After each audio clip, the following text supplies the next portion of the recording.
બનાસકાંઠા જિલ્લાના ઓગળ તાલુકાના ખારિયા ગામે ઓગળ કાંકરેજ યુવા જાગીરદાર રાજપૂત યુવા ટીમના આયોજન હેઠળ ચિંતન શિબિરનું આયોજન કરવામાં આવ્યું હતું। આ પ્રસંગે ખારિયા ગામની ગ્રામ્ય કક્ષાની કમિટીની સત્તાવાર રચના કરવામાં આવી હતી, જેમાં વિક્રમસિંહ વાઘેલાને પ્રમુખ તરીકે નિમણૂક કરવામાં આવી છે। સાથે 25 સભ્યોની કમિટીને ખેસ પહેરાવી પ્રમાણપત્ર આપી સન્માનિત કરવામાં આવ્યા હતા। આ ચિંતન શિબિરમાં શિક્ષણને સમાજ વિકાસનો આધારસ્તંભ ગણાવી ખાસ ભાર મૂકવામાં આવ્યો હતો।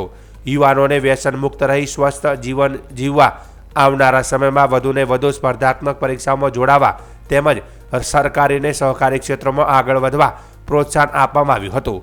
પ્રાથમિક તબક્કેથી જ બાળકોમાં શિક્ષણ, શિસ્ત અને સંસ્કાર વિકસે તે માટે સમાજ અને ગામના તમામ લોકો સાથે મળીને કાર્ય કરવાની અપીલ કરી હતી।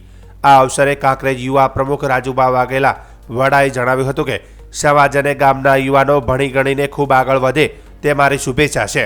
હું તમારી સાથે છું। તેમણે ઉમેર્યું કે શિક્ષિત અને જાગૃત યુવાનો જ સમાજનું ભવિષ્ય ઘડે છે। કાર્યક્રમમાં ઓગળ કાંકરેજ યુવા જાગીરદાર સમાજ કેળવણી મંડળના તમામ સભ્યો હાજર રહ્યા હતા।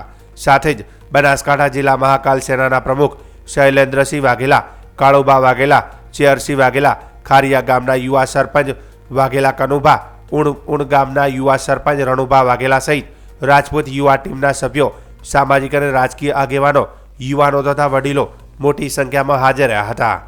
કાર્યક્રમના અંતે ગામ લોકોએ એક સ્વરે જણાવ્યું કે આજના સમયમાં સમાજને આવા શિક્ષિત અને દિશાદર્શક યુવા નેતૃત્વની ખૂબ જ જરૂર હતી અને તે જરૂરિયાત હવે પૂર્ણ થઈ છે।